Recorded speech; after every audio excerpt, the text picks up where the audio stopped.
لوليت منهم فرارا ولملئت منهم رعبا ورددت إلى ربي لأجدن خيرا منها منقلبا قال له صاحبه وهو يحاوره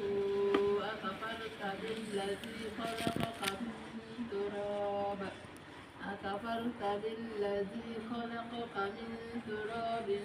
ثم من نطفة ثم سواك رجلا